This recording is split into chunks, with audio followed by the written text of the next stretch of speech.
A história começa em um planeta distante, localizado num sistema estelar chamado Lobo. Esse lugar é descrito como um dos maiores tesouros da galáxia e, por isso, tornou-se alvo de disputa entre dois clãs rivais de caçadores. Cada clã tinha como líder um dos filhos do rei, dois irmãos que buscavam provar seu valor e conquistar a glória de herdar o trono. O rei, no entanto, não via seus filhos como iguais. Um deles nasceu forte, com uma força de todo um grupo de caça. Já o outro veio ao mundo menor, frágil e sem uma das pernas. O irmão mais fraco, apesar das desvantagens, foi quem exigiu que essa caçada acontecesse, acreditando que, se vencesse, conquistaria a honra de comandar aquele território e provaria sua coragem diante do pai. Mas o rei já tinha escolhido o favorito. Para deixar isso claro, ele empunhou sua arma mais preciosa, uma lança que nunca se afastava dele. Esta lança havia sido conquistada em uma caçada na Terra, muitos anos antes, e era feita de um metal lendário. O rei chamava esse material de metal dos deuses, mas na Terra ele era conhecido como Vibranium. Essa lança tinha um poder em comum, podia absorver e liberar energia cinética. Diante dos filhos, o rei brandiu a lança contra o filho mais fraco. A ponta quase tocou-se o rosto, mas em vez de entregá-la a ele, o rei passou a arma para o filho mais forte. Isso deixou claro que, em seu coração, só havia espaço para o primogênito. O confronto começou. Era uma guerra entre os dois clãs, comandados pelos irmãos, e durou muitas rotações do sol. Vários guerreiros caíram de ambos os lados. Porém, quando o irmão mais velho usou a lança de vibrânio, a batalha mudou de rumo. Seu clã saiu vitorioso por larga vantagem. O irmão menor foi derrotado, mas não morto. O mais velho decidiu humilhá-lo. Em vez de dar a ele uma morte honrada em combate, o deixou amarrado a um totem, sem armas, abandonado para morrer sozinho. Para o irmão mais velho, aquele gesto era a maior ofensa. O caçador ferido não teria uma morte digna e sua memória seria manchada para sempre. Sem a força e a mobilidade do irmão, o caçador menor teve de usar sua inteligência.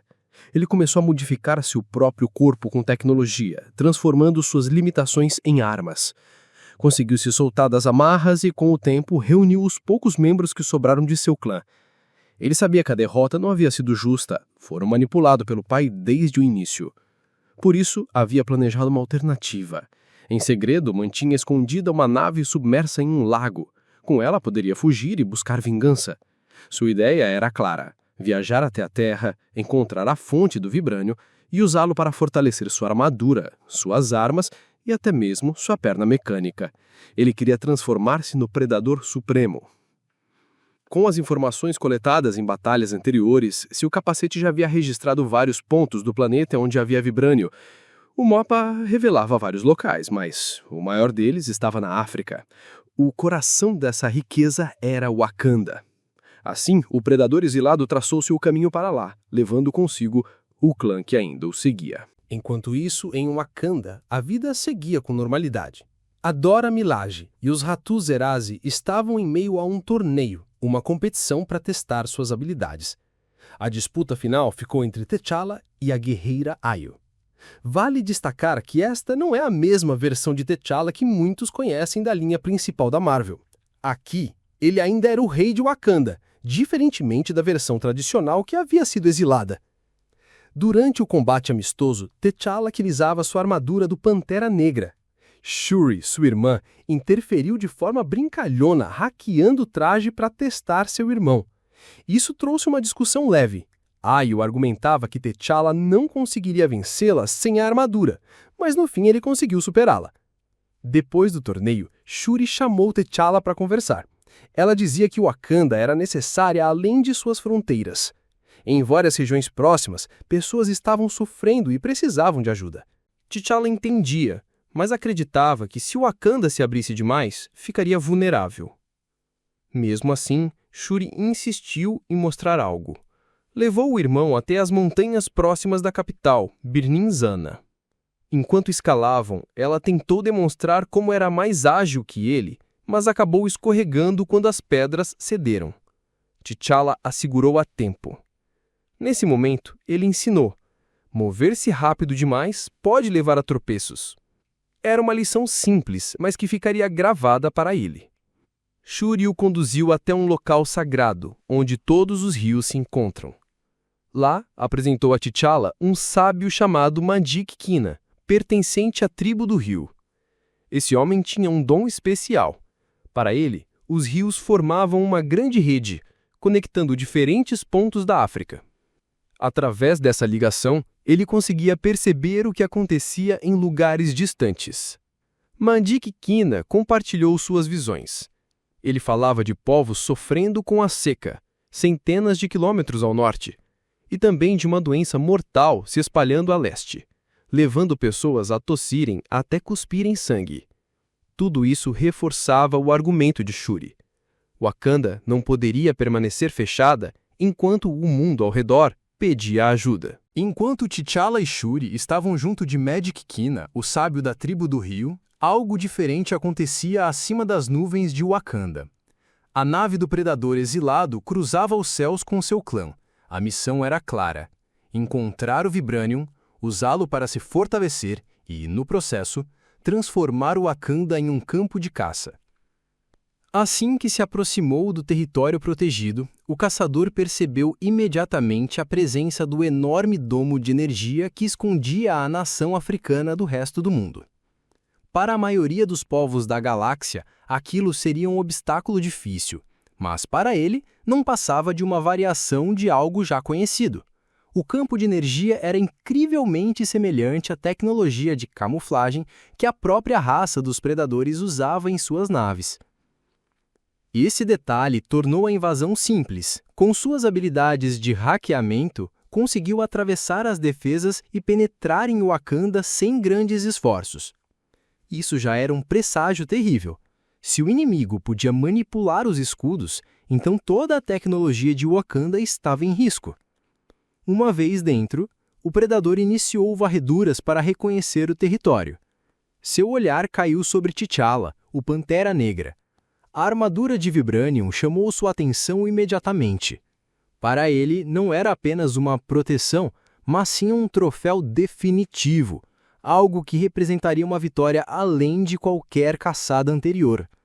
Derrotar o Rei de Wakanda, tomar o traje e exibi-lo diante de seu pai e irmão seria a maior glória que poderia alcançar.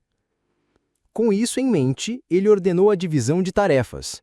Parte de seu clã continuaria sobrevoando Wakanda, investigando e tentando localizar a fonte principal do Vibranium. Os demais desceriam ao solo para caçar. A caçada havia começado. Enquanto isso, T'Challa já pressentia algo de errado. No silêncio da selva, os movimentos dos animais denunciavam uma perturbação invisível. Ele instruiu Shuri a levar Magik-Kina para um local seguro, enquanto partia para investigar. Tentou contatar a Io por comunicação, mas logo percebeu que os sinais estavam sendo bloqueados. Pouco depois, encontrou um pássaro morto no chão. A cena chamou sua atenção.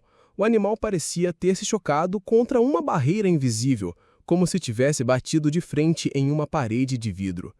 Essa estranheza foi a última pista antes do ataque. De repente, 3 pontos vermelhos apareceram em sua testa. Os caçadores haviam se aproximado em silêncio e, em instantes, dispararam. Os tiros o atingiram em cheio, lançando-o de uma árvore alta. Qualquer outro homem teria morrido, mas a armadura de Vibranium absorveu parte da energia. Mesmo assim, o impacto foi brutal. Atordoado e sem reação, T'Challa caiu em um pântano. A lama espessa o engoliu, levando-o a um estado de inconsciência.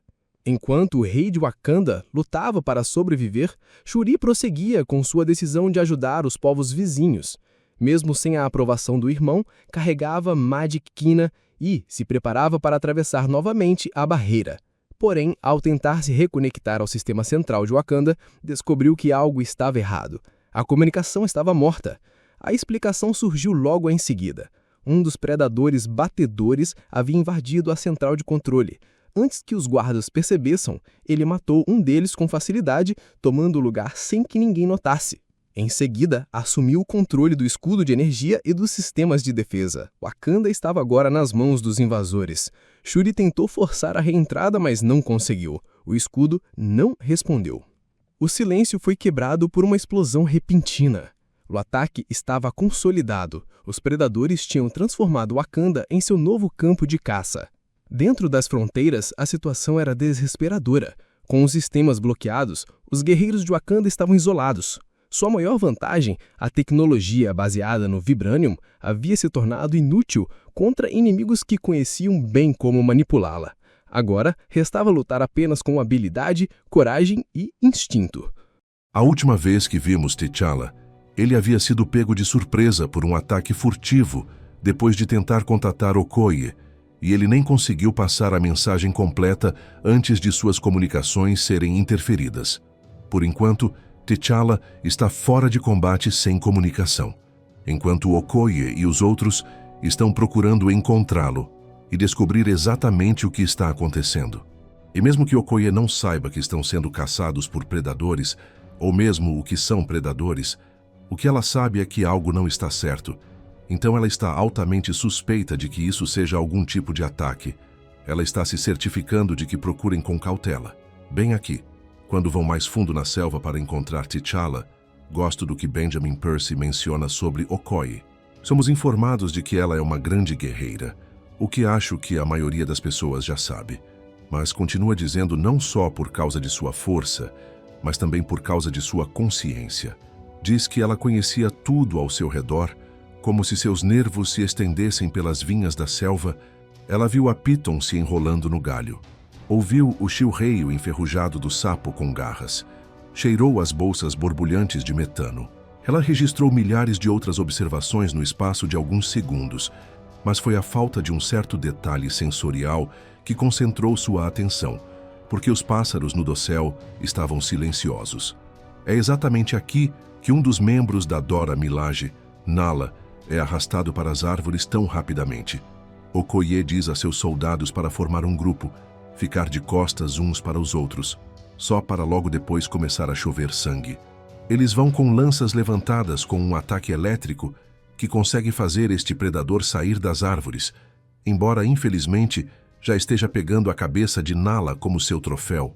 Depois que este predador batedor sai, Okoye e os outros conseguem derrubá-lo rapidamente. Quando fazem isso, lembre-se de que esta é a primeira vez que veem um predador. Então não tem certeza exatamente do que é esta coisa, quão inteligente pode ser, ou mesmo se está sozinha. Com certeza descobrem isso da maneira mais difícil, já que os outros predadores batedores próximos abrem fogo, forçando Okoye e os outros a sair de lá. Após isso, saltamos de volta para T'Challa, que está apenas se recuperando depois de levar múltiplos feixes de plasma na cabeça. Tudo de que ele realmente está ciente neste momento é que o que o atingiu teria o matado se não estivesse usando seu traje de pantera. Por um momento aqui, enquanto se recompõe, ele começa a lembrar algumas das coisas que viu levando a isso, como o objeto camuflado no céu, os pássaros mortos misteriosos. Então lhe ocorre que a última coisa que T'Challa fez antes de subir as copas das árvores foi tentar contatar Okoye, antes de suas comunicações serem interferidas. Isso faz T'Challa correr de volta esperando encontrar Okoye e os outros, mas quando encontra, tudo o que acha é um predador morto com a cabeça decepada de Nala ao lado dele. Pelo menos agora o inimigo de T'Challa tem uma cara, e quero dizer, mesmo que para ele não seja familiar, isso pelo menos o deixa saber que o que quer que esteja enfrentando não é humano e pode sangrar. Logo após encontrar isso, T'Challa ouve um grito próximo vindo de outro membro da Dora Milaje. Então ele vai verificar, apenas para encontrá-la presa na rede mecânica de outro predador batedor. Como vocês sabem, essas coisas ficam apertadas e cortam através da pele, músculo e osso. Rapidamente T'Challa a liberta, mas lembre-se de que no decorrer disso, ele está aprendendo mais sobre o inimigo. Depois de ser atacado, ele percebeu que seus disparos de plasma não conseguiam penetrar seu Vibranium, e além disso, seu Vibranium conseguiu cortar direto através desta rede. Ele sabe que estão usando tecnologia de camuflagem, agora sabe como realmente parecem, sabe que podem ser mortos.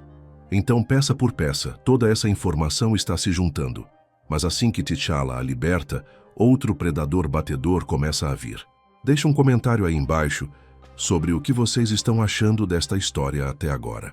Estou curioso para saber suas opiniões sobre essa abordagem diferente do universo Marvel. Após isso, nos dirigimos para fora da fronteira de Wakanda, e é aqui que finalmente temos um pouco de boas notícias, porque Shuri ainda está viva. Mas no momento ela e Magia Kina estão trancadas fora de Wakanda desde que os predadores entraram e assumiram suas defesas. Para Shuri, a primeira coisa que faz é se certificar de que Magia esteja bem, mas logo depois tenta hackear o escudo perimetral para que possam voltar para dentro. Mas assim que tenta, é imediatamente notado pelos predadores que assumiram a sala de controle. Imediatamente eles enviam um batedor para investigar a tentativa de violação do perímetro, porque no momento praticamente assumiram o controle de Wakanda, então não estão tentando deixar qualquer ajuda adicional, simplesmente entrar. Mas além disso, eles já sabem até certo ponto que Shuri estava tentando voltar, então mais ou menos têm uma ideia de quem estão procurando agora no caso de Shuri. Em seguida, já que Shuri não tem uma maneira de se comunicar com T'Challa ou qualquer pessoa dentro, Magia Kina da tribo do rio Essa à água próxima para descobrir o que está acontecendo em Wakanda. Assim que faz isso, descobre que esses predadores mataram várias pessoas. Quando Shuri pergunta o que ele viu, ele diz: "Vejo a morte de Wakanda", e continua dizendo: "Algo veio para nós, um horror que não reconheço." Assim que lhe conta isso, Shuri é então arrastada por trás e puxada para dentro. Logo após isso, quando voltamos a T'Challa, há um momento aqui onde ele pega o movimento translúcido de um predador batedor camuflado que, como vimos, estava tentando pegá-lo de surpresa. Para T'Challa, parecia que estava olhando para um reflexo de água embaçada pelo vento, muito parecido com o objeto camuflado que viu no céu antes. Por um momento aqui, é como se ele agisse como se não o visse, até que chegasse perto o suficiente para que pudesse agarrá-lo e realmente lutar contra esta coisa. Imediatamente, T'Challa vai para a cabeça, esperando desabilitá-lo, chutando o batedor na água. Isso cria este momento onde somos informados de que T'Challa sempre pensou que teria que proteger Wakanda dos Estados Unidos ou Rússia ou China, uma ameaça de potência mundial, porque no início é quase como se fosse quem ele esperava que fosse um intruso. Mas agora, com ele descobrindo que este inimigo é de um mundo completamente diferente, isso em si torna esta ameaça um pouco mais intimidante, porque introduz a possibilidade desta criatura ter armas e tecnologia que superam as de Wakanda. Neste momento, quando um crocodilo se aproxima furtivamente deste predador, é um alívio para T'Challa saber que mesmo esta criatura está sujeita à lei da presa e do predador. Mas T'Challa não deixa toda essa coisa ao acaso, porque por um lado, ele preferiria levar este predador para algum lugar e descobrir uma maneira de interrogá-lo para que possa aprender mais sobre quem são e de onde vêm. Por um momento aqui, enquanto está observando nas sombras parecendo o Batman, T'Challa acaba matando este predador, porque pelo que podia ver, havia uma chance desta coisa ainda matar o crocodilo. E como o Pantera Negra, ele jurou proteger toda Wakanda, até mesmo os crocodilos. Em seguida, o membro da Dora Milaje que ele salvou diz a ele: "Meu rei, quando atacaram, esquecemos nosso treinamento, todos se espalharam."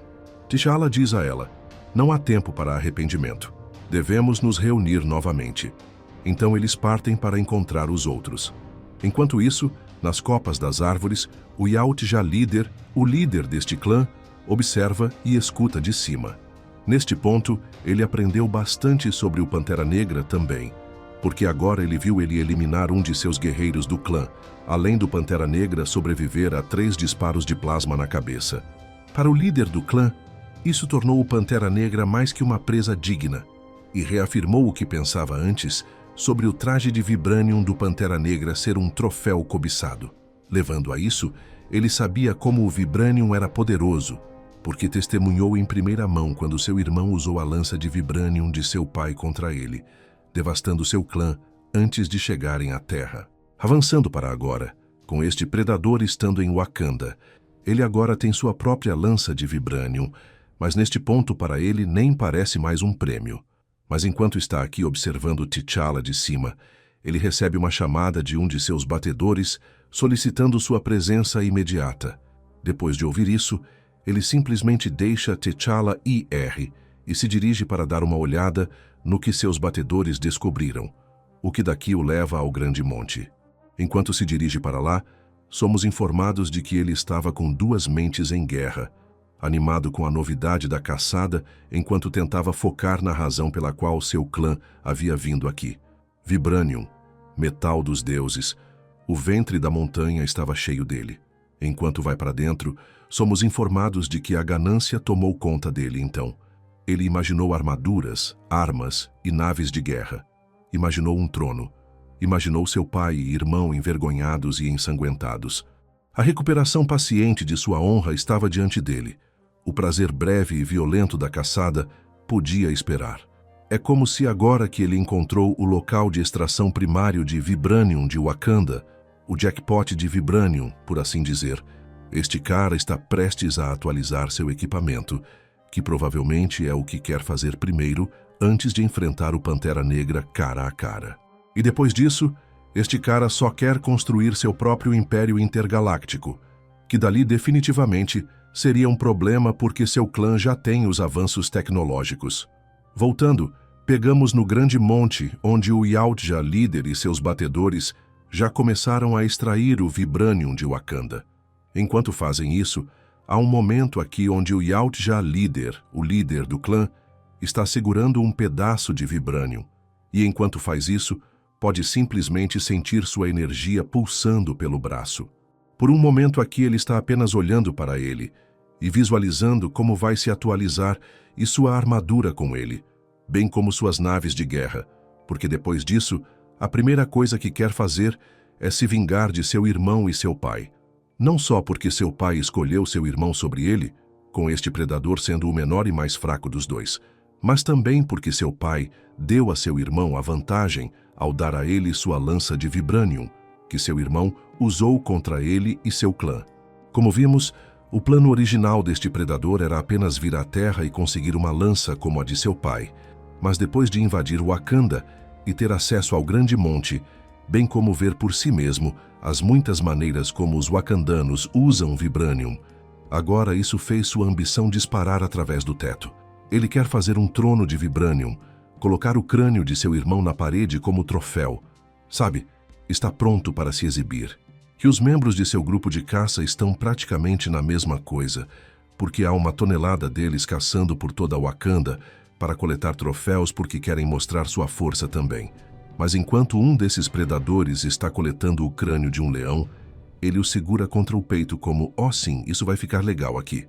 Apenas para logo depois pegar uma lança pelas costas de ninguém, menos que Okoye, que neste ponto já matou 3 deles. Logo após isso, ela quase é eliminada por outro predador que a avistou das árvores. Mas esse é eliminado por T'Challa, que aparece e quebra seu pescoço. Algo que acho que nunca vi antes em nenhum filme ou quadrinho de predador. Posso apenas imaginar que isso requer uma quantidade significativa de força. Agora esta é a primeira vez que T'Challa e Okoye se veem desde que os predadores chegaram, então, no início, eles estão apenas aliviados em saber que o outro está bem. Mas agora tem que descobrir seu próximo movimento, porque antes disso, quando suas comunicações foram derrubadas, isso levou T'Challa e os outros a saber que Birnin Zana já havia sido comprometida. Bem aqui, um dos membros dos Hatut-Zeraze sugere que se apressem para lá, então T'Challa diz a eles que se moverão rapidamente, mas tem que ser cuidadosos ao planejar seu próximo movimento, porque esses intrusos já os pegaram de surpresa antes, e isso já custou muitas vidas. Então, se fossem se apressar agora sem pensar, isso poderia custar ainda mais. Em seguida, T'Challa revisa o que aprenderam sobre este novo inimigo até agora. Uma das primeiras coisas mais óbvias é que são caçadores, o que daí levanta a pergunta: por que caçariam em Wakanda, já que há muitos outros lugares na Terra onde poderiam ter caçado? Depois de fazer esta pergunta, a resposta é bastante óbvia: Vibranium. Quero dizer, claro que há outros lugares na Terra onde se pode encontrar Vibranium, como o Vibranium Antártico, com suas propriedades antimetal. Tenho certeza de que há alguns locais onde ainda se pode encontrar Revestium, que é como seu Vibranium sintético, mas entre o resto não há nada como o Vibranium wakandano puro, e não há lugar no mundo que tenha mais que o Grande Monte. T'Challa e os outros se apressam para chegar lá a seguir. Enquanto fazem isso, por um momento saltamos de volta para Shuri, que vimos pela última vez com magia Kina do lado de fora da fronteira de Wakanda sendo puxada de volta para dentro do perímetro por um predador batedor. Mas enquanto ele tenta impedir Shuri de ser puxada para dentro, ele é rapidamente ferido no processo. Você pode dizer que ele sabe que isso é praticamente o fim para ele, porque diz a Shuri: toda água está conectada a outra água, assim como todo sangue está conectado a outro sangue, que é praticamente ele se despedindo aqui.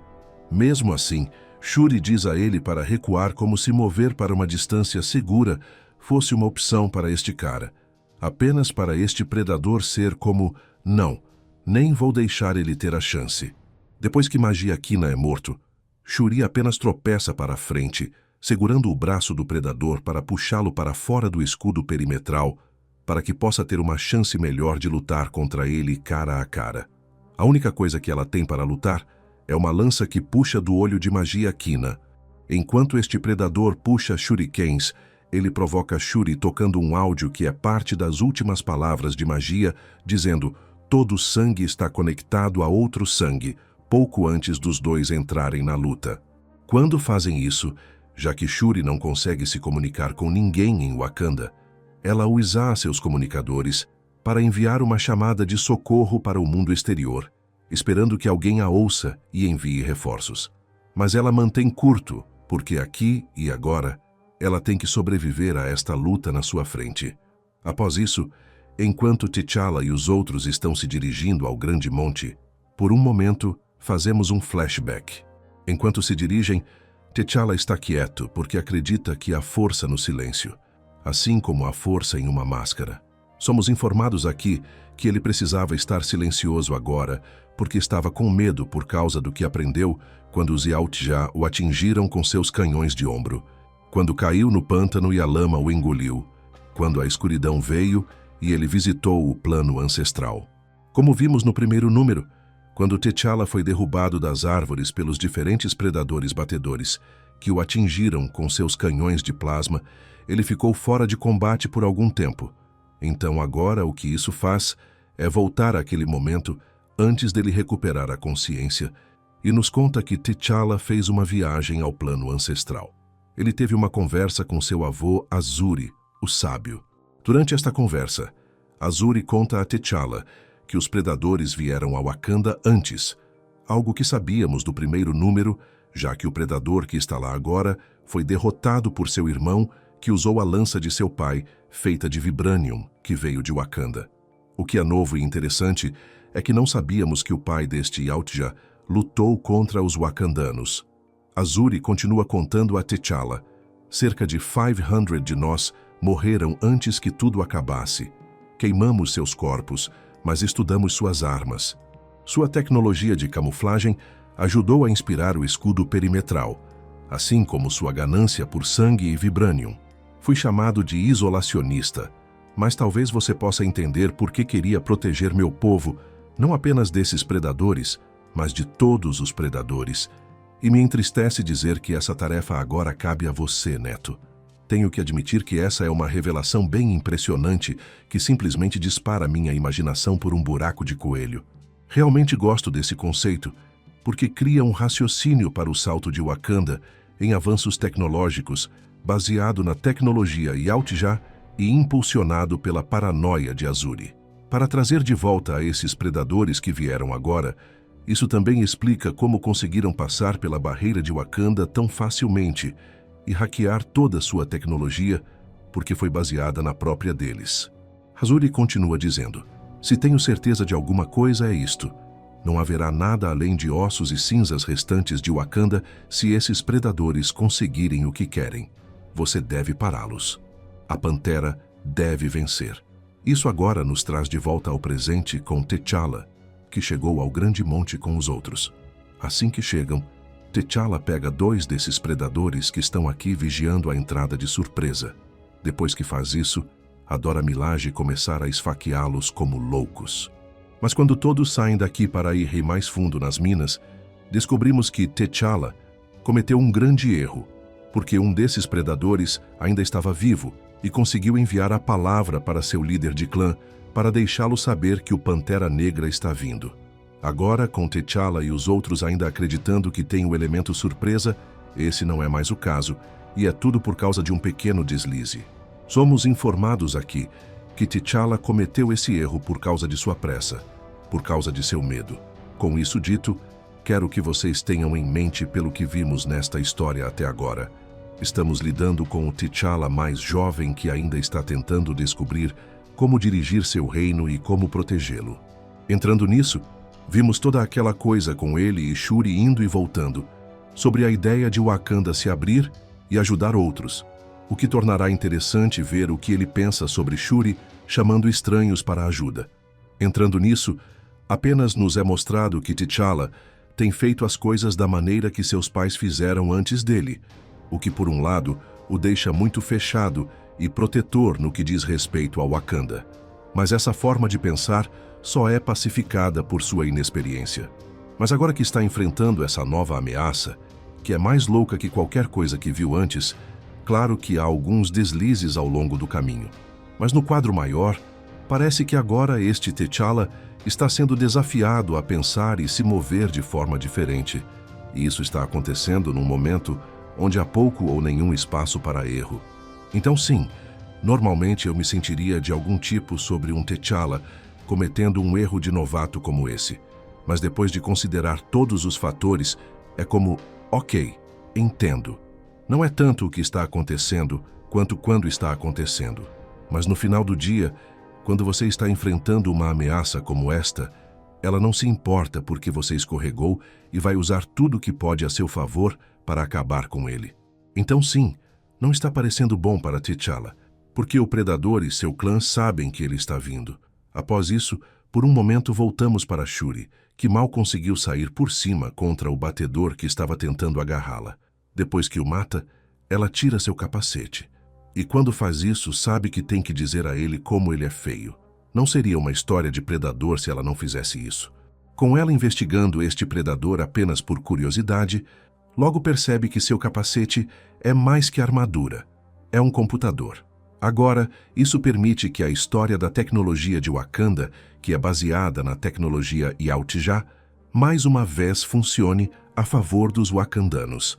Já que a tecnologia wakandana deste mundo foi baseada na tecnologia Yautja, isso abre possibilidades para Shuri usar este capacete a seu favor. Não muito depois de colocá-lo, ela ouve algo voar por cima, o que no início a deixa tipo, ok, o que agora? Então ela olha para cima e é o Falcão que está respondendo ao seu sinal de socorro. É engraçado porque ela está olhando para ele como quem você deveria ser. E ele nunca a conheceu também, então há isso. Acontece que o Falcão já estava na África, fechando um traficante de armas quando ouviu a chamada, então veio verificar. Sim, não tenho certeza se isso vai virar a maré a favor de Wakanda, mas realmente neste ponto eles precisam de qualquer ajuda que possam conseguir. E isso me faz pensar. Quero perguntar a vocês e me deixem saber nos comentários. Se você enviar um SOS e alguém responder, é desrespeitoso enviar outro SOS enquanto eles estão parados ali, na esperança de melhor ajuda a aparecer? Voltando, pegamos T'Challa, Okoye, e realmente o que restou da Dora Milaje e Hattuserazi, que sobreviveram a esta invasão predadora até agora. Agora todos chegaram ao Grande Monte para parar esses predadores e seu líder que vieram aqui pelo Vibranium. Como vimos antes, quando T'Challa e os outros chegaram, um dos predadores que acreditavam ter matado na verdade havia sobrevivido, o que então levou a ele contactar o líder do clã, deixando-o saber que o Pantera Negra estava vindo. Agora, dentro do Grande Monte que os predadores assumiram neste ponto, T'Challa e os outros acreditam que tem o elemento surpresa, que tiveram inicialmente, mas agora essa oportunidade se foi e eles nem sabem disso. Não é como se tivessem sua rede de comunicações, porque os predadores também pegaram isso. Como vimos antes disso, os predadores estiveram em Wakanda antes, e foi essa tecnologia Yautja deixada para trás que se tornou os avanços em tecnologia para Wakanda nesta terra. Isso é algo que deu a esses invasores uma vantagem enorme, já que a segurança e armas de Wakanda, praticamente toda sua tecnologia, é muito familiar à própria deles. Neste ponto, antes de T'Challa e os outros entrarem mais, Ele deixa saber que estão muito expostos. Por essa razão, deveriam ir para a escotilha de manutenção e usar essa passagem para descer ao nível principal da mina.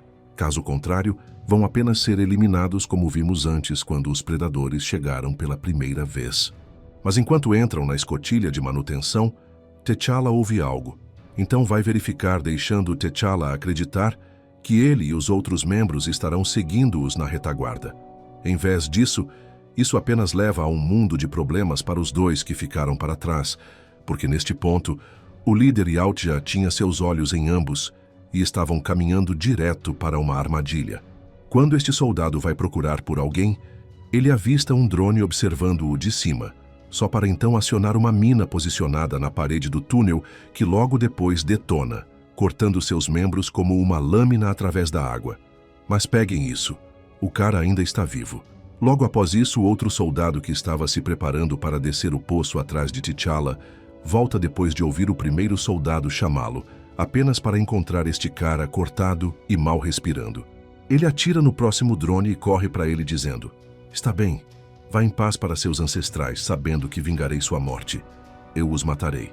Apenas para este enorme pé de predador aparecer numa poça de sangue pouco antes de ser revelado que outro predador está parado bem sobre ele. É louco porque aquele que mal consegue falar, que mal está vivo, está prestes a assistir seu amigo morrer diante dele. É complicado, mas não seria uma história de predador sem momentos como esses. Após isso, brevemente voltamos para Shuri e Falcão, com Falcão recentemente chegando aqui depois de receber a chamada de socorro que Shuri mandou. Neste ponto, com Shuri matando um desses predadores e hackeando seu capacete, ela está no processo de reposicionar suas armas para poder usá-las. Mas ao mesmo tempo, quando se trata do Falcão, esta é sua primeira vez ouvindo sobre Wakanda, muito menos vindo aqui. Isso leva a este momento onde Falcão fica tipo: "Ok, deixe-me entender direito.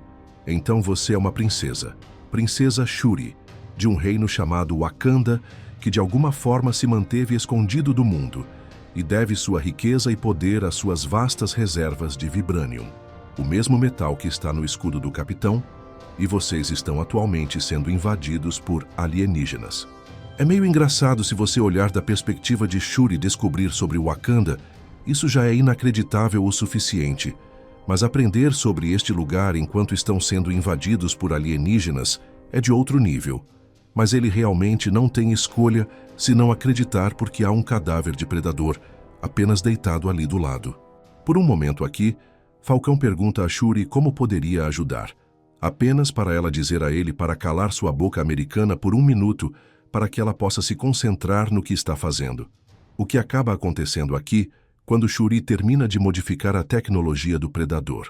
Depois de perceber como era similar à própria deles, ela a USA para abrir a barreira para que possam voltar para Wakanda.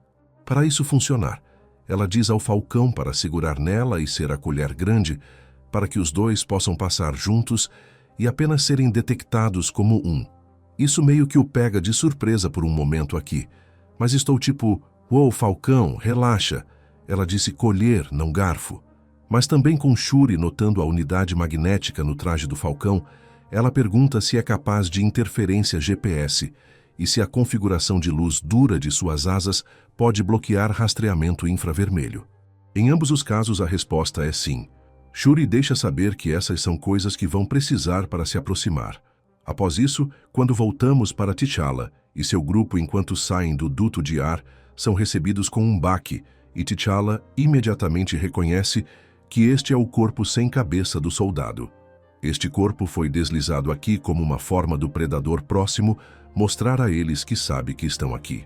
Logo após ver este corpo, T'Challa ouve uma gravação da voz do soldado dizendo: "Vou matar todos eles, juro", que como vimos foram suas últimas palavras. Em seguida, T'Challa tenta avisar Okoye que sua cobertura foi descoberta. Mas assim que faz isso, a cabeça da Dora Milaje parada bem ao lado de Okoye simplesmente é explodida por um canhão de plasma.